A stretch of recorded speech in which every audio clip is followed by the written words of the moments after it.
I didn't say intimately, I said romantically. Oh, I don't know. That That's been a takes while. I've that been takes resting up. Today we're uncovering a story that will change everything you thought you knew about one of music's greatest icons.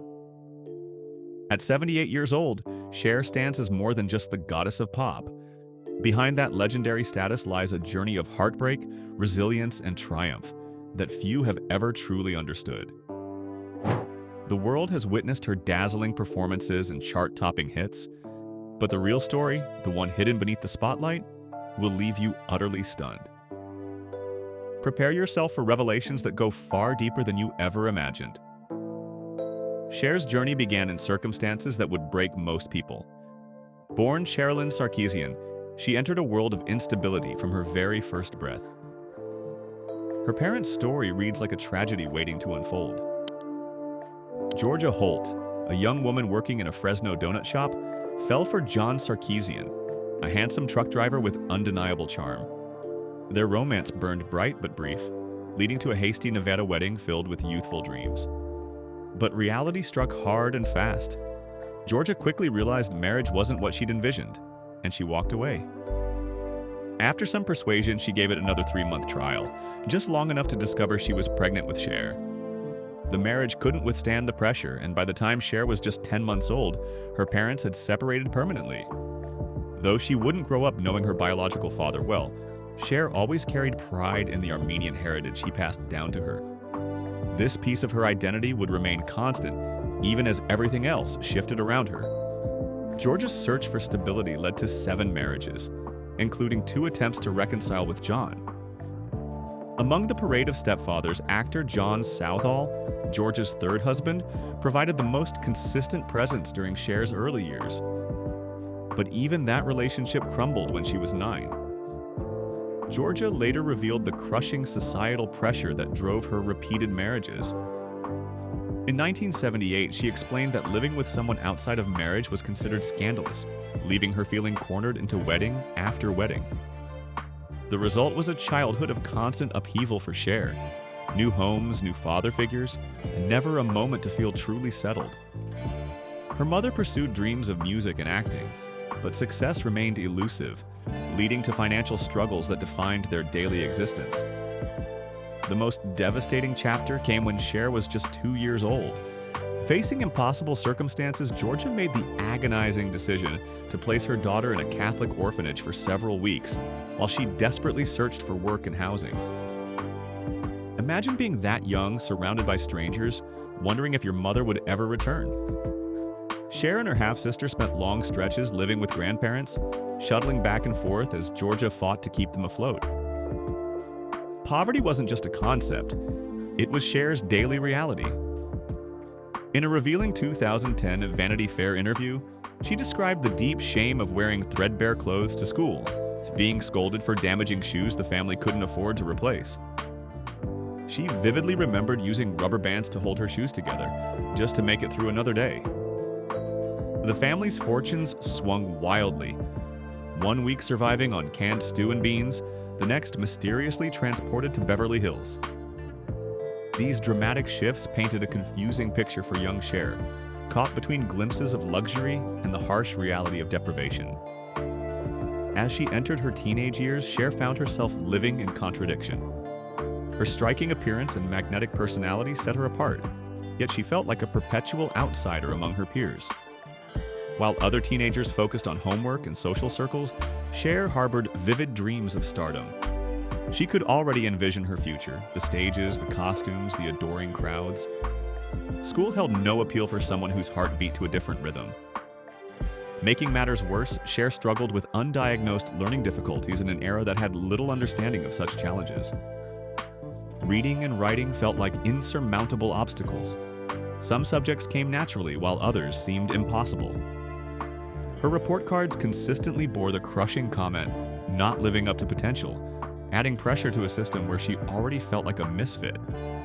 At 16, during her junior year, Cher made a life-altering decision. She left school behind and headed for Los Angeles, armed with nothing but determination and dreams. It was there she encountered Salvatore Sonny Bono, already established in the music industry. Their initial arrangement was purely practical. She moved into his apartment as a housekeeper. But over time, something deeper developed between them, setting the stage for a partnership that would reshape popular culture. Together, Sonny and Cher created magic that captured the zeitgeist of the 1960s. "I Got You, Babe" exploded onto the scene, becoming an anthem for a generation seeking love and unity amid social turbulence. Their unique chemistry propelled them to household name status. They followed with hits like "Baby Don't Go" and "The Beat Goes On," their fame expanding exponentially. Eager to conquer new territories, they ventured into film with the 1967 comedy Good Times. But the project failed to meet expectations. Undeterred, they invested their hopes in a more serious project, Chastity, written and produced by Sonny as a showcase for Cher's dramatic abilities. Again, disappointment followed, both critically and financially. The pressure mounted as their signature folk pop sound began losing ground to more experimental music. As audiences drifted toward new trends, Sonny and Cher watched their popularity wane. Rather than surrender, they pivoted dramatically, reinventing themselves as a Las Vegas act. This transition marked the beginning of an unexpected renaissance. Their nightclub performances combined music with sharp comedy, creating an entertainment formula that caught television's attention. In 1971, the Sonny and Cher Comedy Hour premiered, quickly becoming a ratings phenomenon. Viewers across America fell in love with their banter, especially Cher's quick wit and deadpan delivery. But behind the laughter and applause, their personal relationship was disintegrating. Both had developed separate personal lives, creating emotional distance that grew wider by the day. Cher later reflected on the agony of maintaining a happy facade while their marriage crumbled. They stayed together for their careers, their public image, and the empire they'd built. Their lives became so intertwined that even close friends couldn't distinguish performance from reality. Sonny's 1973 diary entry acknowledged that preserving the appearance of a couple was essential to keeping everything else intact. Living under such pressure took its toll. By 1974, the pretense became unbearable. Cher filed for divorce, and in 1975, both their legal partnership and marriage ended. The aftermath revealed a shocking truth. Cher had trusted Sonny completely with their finances and business affairs, focusing solely on performing. When the dust settled, she discovered she'd been left with virtually nothing, facing significant financial burdens. It was a devastating betrayal from someone she'd given everything to, not just her talent, but years of dedication and trust. Standing at this crossroads, Cher faced her first true test as a solo artist. Many predicted she'd fade without Sonny by her side. Instead, she launched Cher, her own television show, defying expectations by becoming an immediate hit.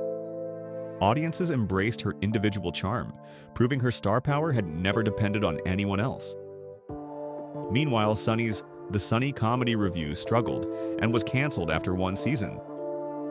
Their paths had diverged dramatically, but if television success came easily, music proved far more challenging. Her 1975 album Stars barely registered on charts. I'd Rather Believe in You in 1976 failed to chart at all. Despite continued efforts with 1977's Cherished, audiences remained unresponsive.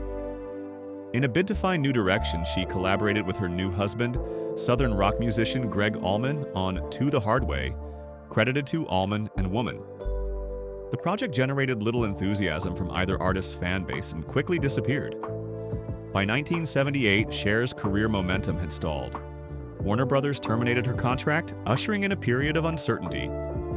Just as her professional life faltered, her personal life took another dramatic turn. 3 days after her divorce from Sonny was finalized, she married Greg Allman. 9 days later, she filed for separation.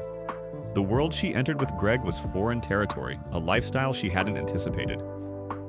Yet when Greg promised to change, to build something lasting, hope flickered again. A month later, they reconciled, attempting to forge something meaningful. But challenges persisted. When Cher reunited with Sonny for a variety show reboot in 1976, it strained her marriage to Greg further. Distance, fame, and unresolved tensions made progress difficult. Greg filed for divorce, but fate intervened. Cher discovered she was pregnant. This news brought renewed purpose, and they tried again. Their son Elijah Blue became the beacon they both needed, though their relationship remained turbulent.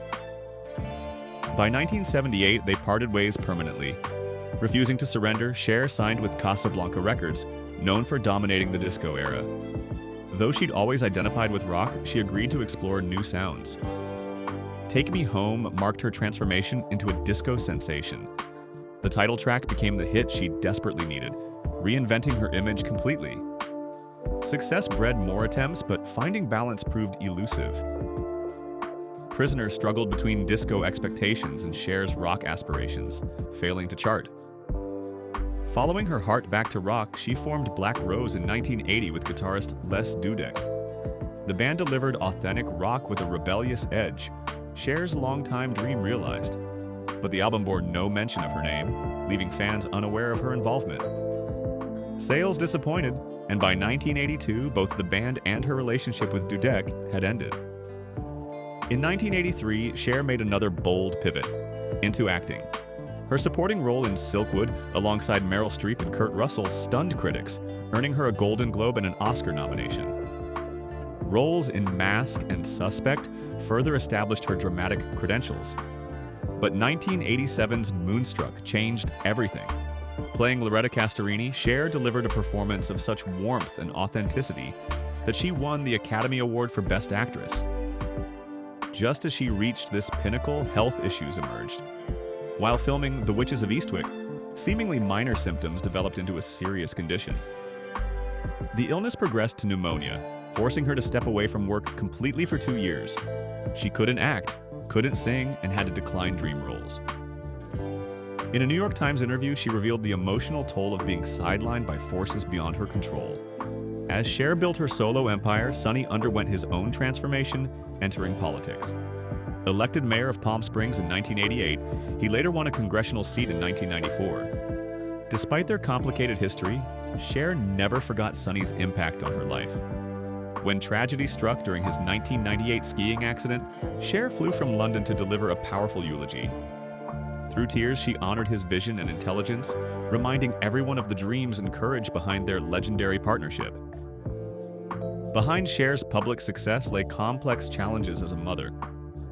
Her career demanded constant travel and long hours, creating distance from her children despite her deep love for them. Elijah Blue revealed in 2014 how being sent to boarding school at age 7 felt like abandonment. Though now working toward peace with his past, he acknowledged the lasting impact of those early separations. A 2013 attempt at reconciliation, with Elijah and his wife living with Cher, ended in renewed distance after an undisclosed dispute. With her first child, Chastity, now Chaz, Cher faced perhaps her greatest personal challenge. When Chaz began transitioning from female to male in the late 2000s, Cher struggled despite her status as an LGBTQ icon. She admitted to Pride Source that the process wasn't easy, expressing fears about losing the daughter she'd known. But love prevailed over uncertainty. As time passed, Cher became Chaz's strongest advocate, their relationship growing deeper and more authentic than ever. Now approaching 80, Cher embodies resilience itself. She survived childhood abandonment, professional betrayals, multiple divorces, career collapses, health crises, and family challenges. Each setback became fuel for her next triumph. She didn't just reinvent herself. She redefined what's possible for women in entertainment. Her story isn't about perfection, but persistence. Not about avoiding pain, but transforming it into power. Cher's journey reminds us that behind every icon lies a human being who's fought battles we never see. She's proof that strength isn't about never falling, it's about always rising. As she approaches this milestone birthday, one truth remains clear. Cher isn't just a survivor. She's a testament to the indomitable human spirit. Now we want to hear from you. What part of Cher's incredible journey touches you most deeply? Has her music, her courage, or simply her presence ever given you strength when you needed it? Share your thoughts below and let's celebrate this remarkable woman who taught us all what it truly means to believe in yourself, no matter what life throws your way.